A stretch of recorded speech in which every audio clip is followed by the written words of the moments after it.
아멘. 감사합니다. 네, 하나님의 말씀은 신약성경 야고보서 제3장 13절로 4장 3절로 8절 말씀입니다. 제가 가지고 있는 성경으로는 신약성경 374면입니다. 네. 예,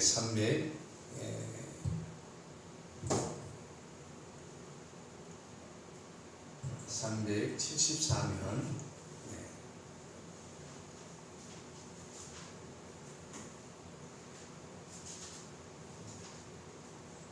제가 봉독해 올리겠습니다.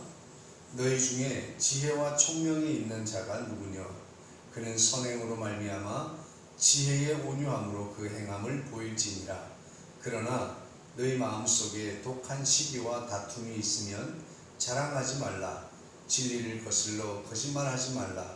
이러한 지혜는 위로부터 내려온 것이 아니요 땅 위의 것이요 정욕의 것이요 귀신의 것이니 시기와 다툼이 있는 곳에는 혼란과 모든 악한 일이 있습니다. 오직 위로부터 난 지혜는 첫째 성결하고 다음에 화평하고 관영하고 양순하며 긍휼과 선한 열매가 가득하고 편견과 거짓이 없나니 화평하게 하는 자들은 화평으로 심어 의의 열매를 거두느니라. 3절 4장 3절 구하여도 받지 못함은 정욕으로 쓰려고 잘못 구하기 때문이라. 7절 그런즉 너희는 하나님께 복종할지어다. 마귀를 대적하라. 그리하면 너희를 피하리라. 하나님을 가까이 하라. 그리하면 너희를 가까이 하시리라. 죄인들아 손을 깨끗이 하라. 두 마음을 품은 자들아 마음을 성결하게 하라. 할렐루야. 네, 감사합니다.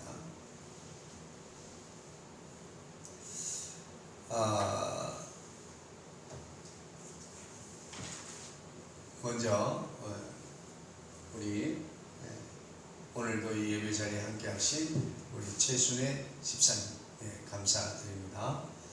오늘 조금 이 방송이 시스템에서 잡음이 나서 조금 아마 다르게 평소와는 다르게 좀 불편할 수 있습니다.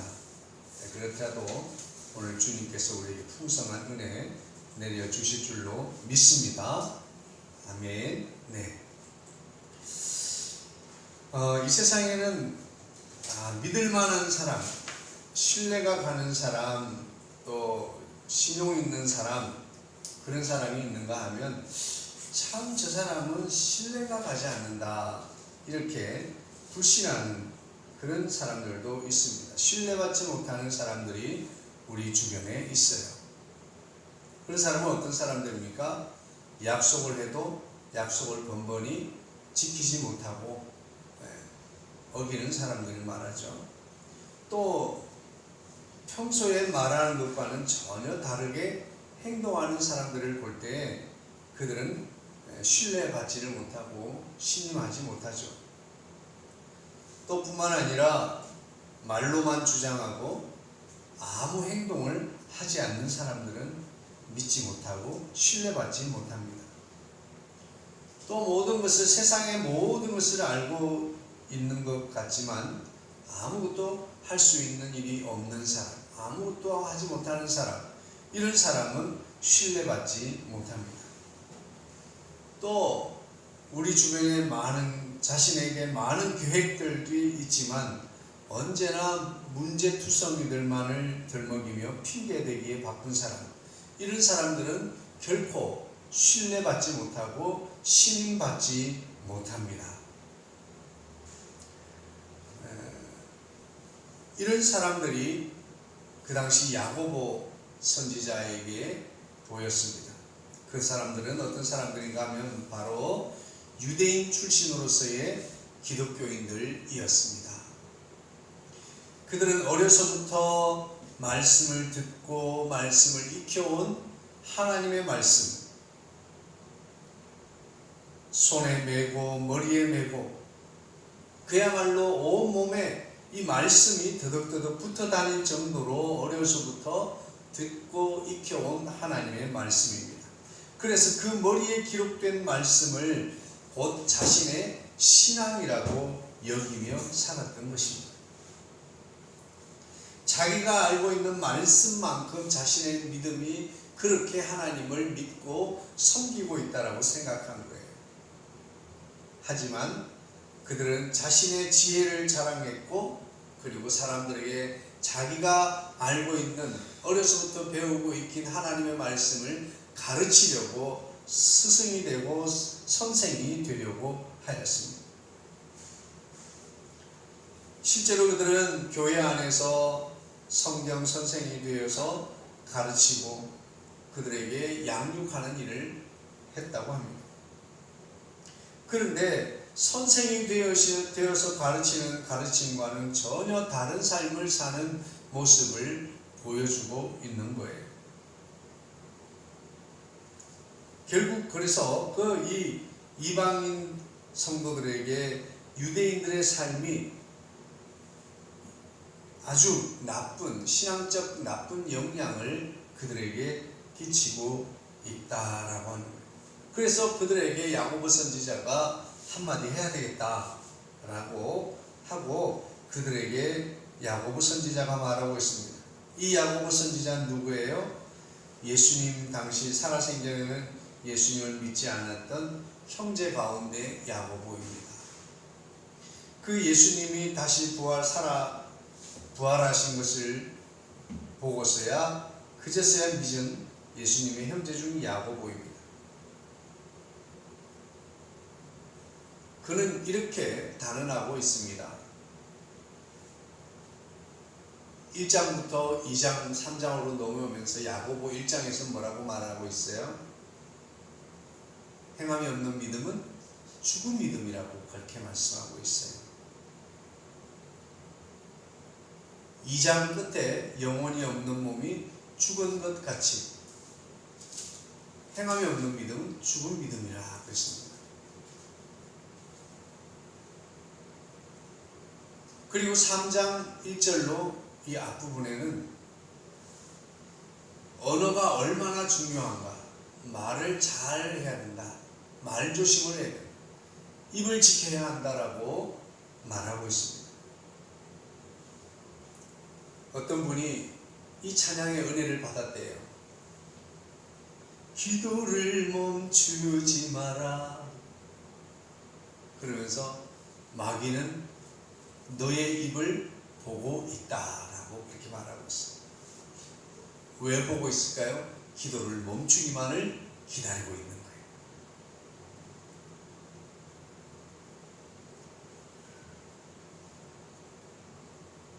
야고보 선지자는 그들에게 이렇게 말합니다. 너희가 지혜가 있고 지혜가 있다고? 너희가 총명하다고? 그래, 그렇다면 너희들이 참 지혜와 총명을 가지고 있다면 너희들의 삶을 통해서 먼저 모범을 보이라.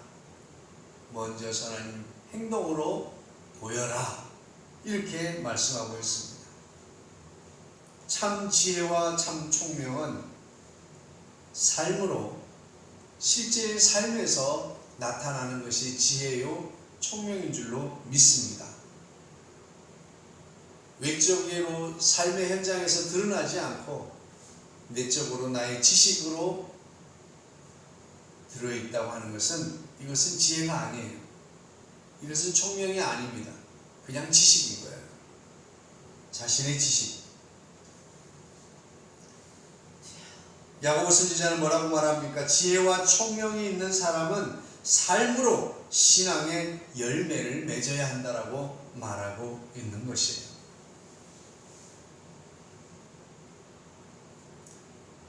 그 지혜자는, 그 총명 있는 사람은 그의 선행으로, 그 지혜의 온유함으로 그 행함을 보일지니라 라고 말하고 있어요.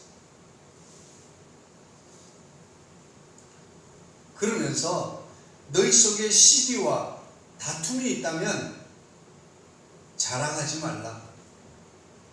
심지어는 하나님의 말씀인 진리를 거슬러서 거짓말하지 말라라고 말하고 있는 것입니다.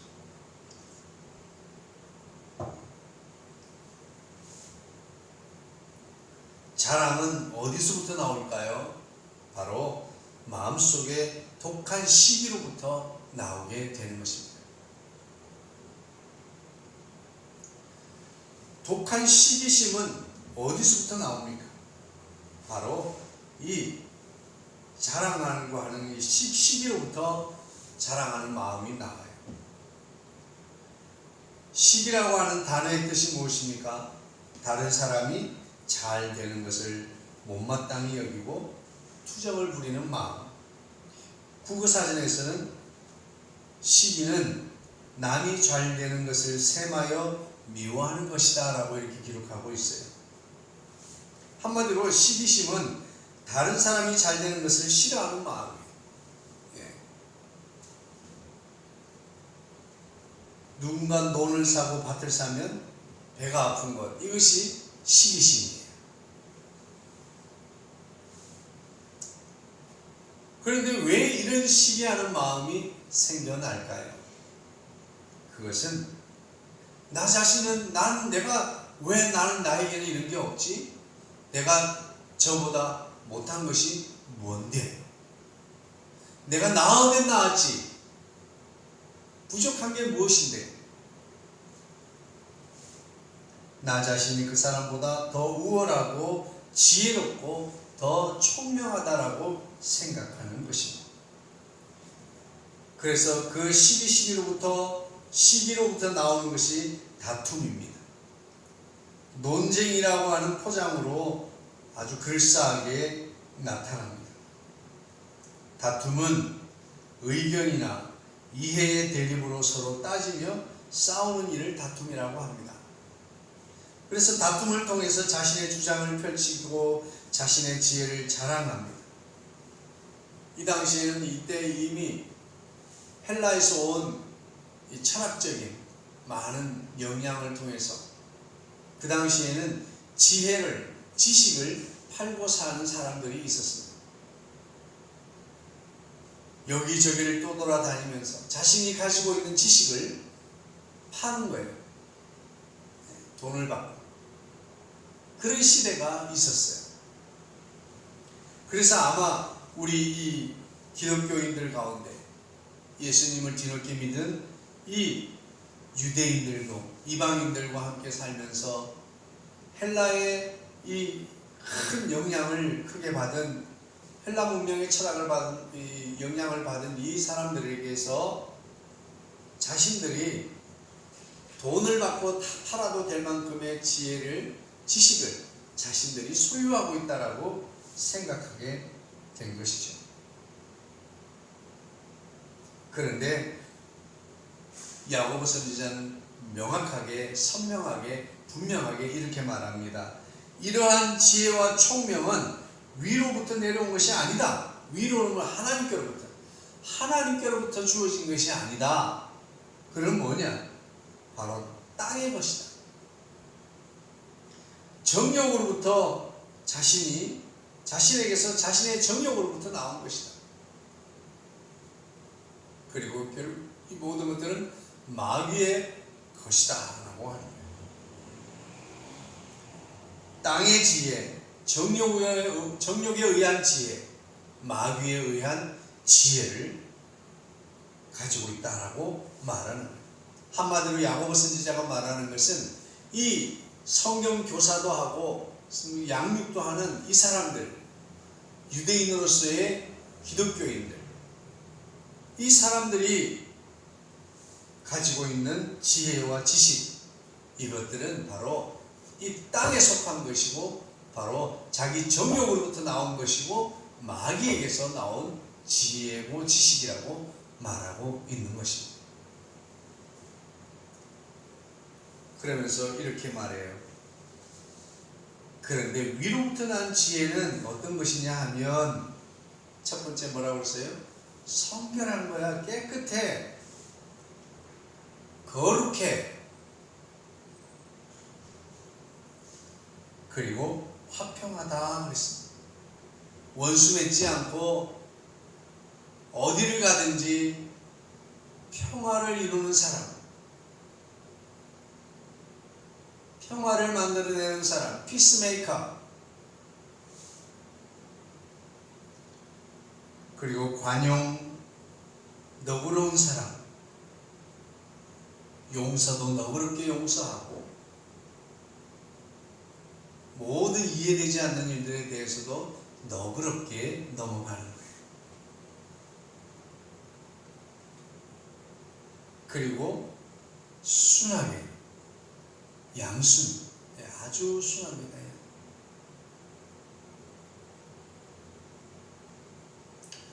여기 13절에서는 지혜의 온유함이다라고, 온유함으로라고 이렇게 표현하고 있는데, 온유함, 온순하고 유한,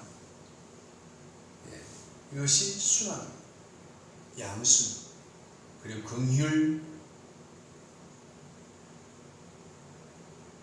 한마디로 은혜죠. 긍휼, 불쌍히 여기시는 인애라고도 표현합니다. 긍휼. 그리고 선한 열매가 가득하다. 위로부터 난 지혜를 가진 사람들의 그 지혜는 선한 열매를 가득가득 맺고 그들에게서는 편견을 찾아볼 수 없고 거짓을 찾아볼 수 없다라고 이렇게 말하고 있는 거예요. 결국 화평하게 하는 자들은 화평으로 심어서 의의 열매를 거두느니라 라고 말하고 있습니다. 자, 이쯤에서 우리는 자신을 한번 점검해 보아야 합니다. 내가 그 알량한 지식과 지혜, 그 총명함은 과연 어디로부터 온 것인가? 내가 일찍이 알고 있는 그 성경 지식, 신앙적 지식을 가지고 누군가를 가르치려고만 하고 누군가를 삿대질하고 누군가를 나쁘게 책망하려고만 했던 그런 모습이 아닐까. 저는 이 말씀 속에서 한국교회 모든 사랑하는 성도들, 한국교회가 자유롭지 못하다라고 저는 평가를 했습니다. 오늘날 한국교회는 이 유대인들처럼 신뢰받지 못하는 기독교 그리고 기독교인 교회가 되었습니다. 교회 안에서는 언제나 싸움과 다툼으로 가득합니다. 결산 때만 되면 공동의회만 하다 보면 누군가를 책임 있는 사람을 선출하게 되면 항상 거기에는 시기심으로 가득한 다툼들이 일어나게 됩니다. 내가 저보다 못하는 게 뭐가 있는데 저 사람은 장로가 되고 나는 왜 장로가 못 되는가? 저 사람은 왜 권사가 되고 나는 권사가 못 되는가? 이 일은 모두에게서 일어나는 일입니다. 이 시기와 다툼은 결국은 자신 속에 감추인 욕구, 바로 이 정욕으로부터 나오는 것이라고 하는 것입니다. 자신의 속에 있는 강렬한 욕구, 이것으로부터 나오게 되는 것.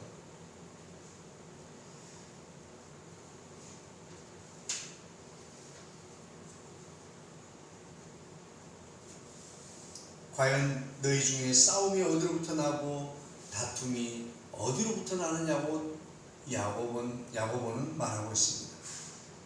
한국 교회에 싸움이 어디로부터 나고 다툼이 어디로부터 나오는 것입니다. 그것은 바로 자신이 무언가를 얻고 싶고 자신이 뭔가 되고 싶고 자신이 이루고 싶고 자신을 자랑하고 싶고 자신이 더 우월하게 인정받고 싶고 자신이 더 존중받고 싶어서 자기 속에 감추인 정욕으로부터 나온 것이 아니냐라고 말하고 있습니다. 그래서 4장 2절 말씀인 너희는 욕심을 내어도 얻지 못하며 살인하며 시기하여도 능히 취하지 못함으로 다투고 싸우는도다. 너희가 얻지 못한 것은 구하지 아니하기 때문이다. 구하여도 받지 못한 것은 정욕으로 쓰려고 잘못 구했기 때문이다. 이렇게 말하고 있습니다.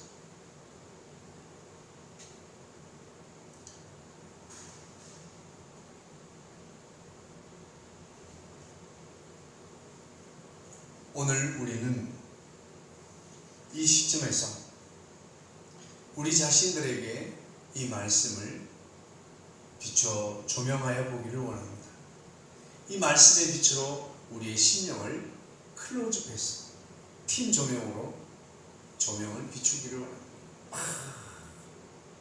이 가슴에 우리의 심령에 비추인 이 핀 조명을 바로 이 야고보 선지자가 말한 독한 시기심과 다툼으로 가득하다고 말하고 있습니다.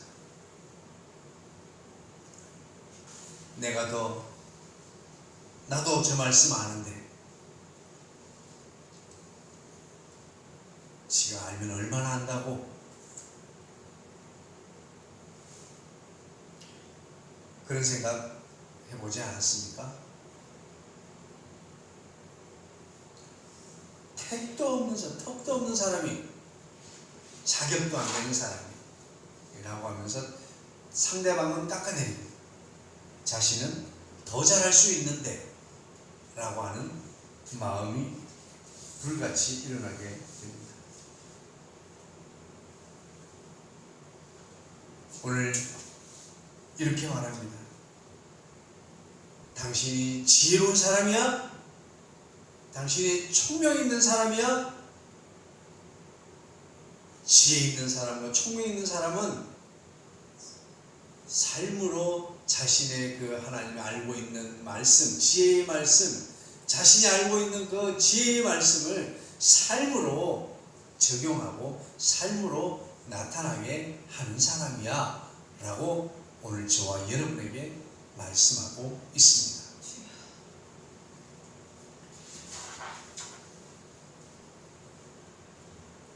(3장 1절부터 12절까지) 언어와 믿음에 관해서 언어를 통해서 믿음을 보이라. 입에 재갈을 물려서라도 믿음의 본이 되어라. 아무 말이나 하고 그러면 되겠느냐라고 말하고 있습니다. 그리고 2장에서는 행함이 없는 믿음은 죽은 믿음이다 라고 말하고 있어요.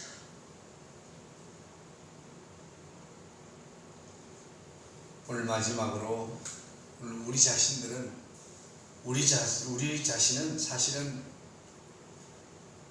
도덕주의자도 아니고 윤리주의자도 아니고 우리가 정말 완벽하게 이 모든 일을 이뤄내는 모범생이 될 수는 없을 것입니다. 그럼에도 불구하고 오늘 야고보 선지자가 이야기하는 지혜자가 어디 있느냐, 총명 있는 사람이 누구냐. 오늘 저와 여러분이 위로부터 내려온 지혜로 우리 속에서 일어나는 이 시기심과 탐욕에 근거한 그런 악한 마음을 가지고 혼란과 악한 일만 일어나게 하는 그런 사람이 아니라 선한 열매를 많이 거두고 화평을 이루는 자가 되어줄 수 있기를 주의 이름으로 축복합니다. 그러기 위해서 우리는 어떻게 해야 할까요? 우리는 첫 번째 마귀를 대적해야 합니다. 할렐루야. 마귀를 대적하라 그렇게 말씀하고 있습니다. 그리하면 너희를 피하리라. 우리가 연약하고 우리가 할 수 없는 가장 심각한 문제 중에 하나는 늘 이 마귀 사단이 우리 속에 악한 생각과 마음을 불어넣는다라고 하는 사실이에요. 그리고 이 마귀의 시험과 유혹은 그야말로 우리가 가볍게 웃어넘길 수 있는 그런 정도의 시험과 유혹이 아니에요. 시험과 유혹은 치명적입니다. 거부할 수 없을 만큼의 강렬함이 있는 것이 바로 시험이요 유혹입니다. 그럴 때 우리는 단호하게 대적하고 돌아설 수 있게 되기를 주의 이름으로 축복합니다. 그런데 우리는 정말 치명적인 유혹 앞에서 우리는 아무런 힘도 없습니다. 마귀를 대적하려면 우리는 어떻게 해야 됩니까? 첫 번째 우리는 마귀를 대적하라. 마귀를 대적해야 합니다. 그런데 이 마귀를 대적하려면 두 번째 하나님께 복종할지어다. 할렐루야. 우리 날마다 하나님의 말씀에 순종하고 복종하기로 결단해야 될 줄로 믿습니다.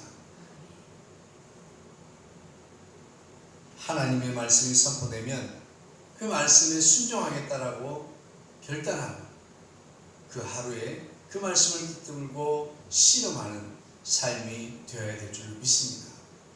그래서 매일매일의 삶 가운데서 하루를 정리할 때 오늘 이 말씀을 붙들고 살았는데 이 말씀 속에서 내가 부족한 게 많았네요. 하루가 잠들 때 우리가 과연 하나님 앞에서 무엇으로 우리 삶을 책정할 수 있을까요? 오늘 좀 괜찮았죠? 그건 내 생각이죠.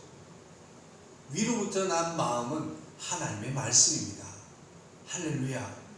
오늘 우리는 말씀의 근거를 가지고 오늘 말씀에 비춰보니 내 자신이 너무나 형편없었습니다. 주님, 오늘 이 밤에 꿈속에서 깨우쳐 주시고 또 새롭게 하여 주셔서 말씀대로 순종하는 삶 살게 하여 주옵소서라고 기도할 수 있게 되기를 원합니다. 마귀를 대적하려면 하나님의 말씀에 순종해야 될 줄로 믿습니다. 하나님께 복종할지어다. 우리가 하나님께 복종하는 삶을 살려면 어떻게 해야 될까요? 첫 번째 마귀를 대적하라. 마귀를 대적하려면 하나님께 복종하는 태도로 살아야 합니다. 그런데 하나님께 복종하려면 우리는 어떻게 해야 돼요? 날마다 하나님을 가까이 하라. 할렐루야. 우리 날마다 하나님께 가까이 나아가는 삶을 살아야 될 줄로 믿습니다. 우리가 매일매일 일용할 말씀, 그 만나를 묵상하는 이유도 바로 하나님께 가까이 나아가기 위함입니다. 그리고 모든 예배에 열심을 내는 것도 우리가 하나님께 가까이 나아가기 위함입니다. 그리고 기도의 자리와 기도의 시간을 얻는 것, 내기 위한 것도 바로 하나님께 가까이 나아가기 위함입니다. 오늘 우리 이 모든 것들은 우리가 어디에 있든지 하나님은 우리와 함께 하십니다. 예배를 통하여, 말씀을 통하여, 기도를 통하여 그분은 우리와 함께 하실 수 있습니다. 우리가 날마다 말씀에 묵상한다면 우리는 그 말씀의 묵상을 통하여 하나님께 가까이 나아갈 수 있습니다. 오늘 우리가 어디에 있든지 오늘 이처럼 온라인으로 예배를 드리든지 어떤 가운데 있든지 예배에 열심을 낸다면 우리는 그 속에서 하나님을 만날 수 있습니다. 왜냐하면 하나님은 예배를 통하여 우리 성도를 만나주시기 때문입니다. 마지막으로 우리가 말씀을 묵상할 때에도 그곳에 하나님께서 말씀하시고 인격적으로 우리를 만나주시기 때문에 오늘 우리는 하나님의 말씀에 복종하기 위해서 하나님을 날마다 가까이 하는, 이 날마다 가까이 하는 것이 매우 중요합니다. 그것이 하나님과 늘 밀착되어서 가까이 있는 삶을 살아가는 것입니다. 오늘 저와 여러분은 믿는 자든지 믿지 않는 자든지 신자이든지 불신자이든지 간에 그들에게 신뢰받고 있습니까? 신용이 있는 사람으로 평가받고 있습니까? 아니면 저 사람은 믿지 못할 사람이야, 참 신뢰가 가지 않는 사람이야. 어떤 사람으로 평가받고 있습니까? 그리고 어떤 사람으로 평가받고 싶습니까? 더 나아가서 우리는 어떤 기독교인으로 평가받기를 원합니다.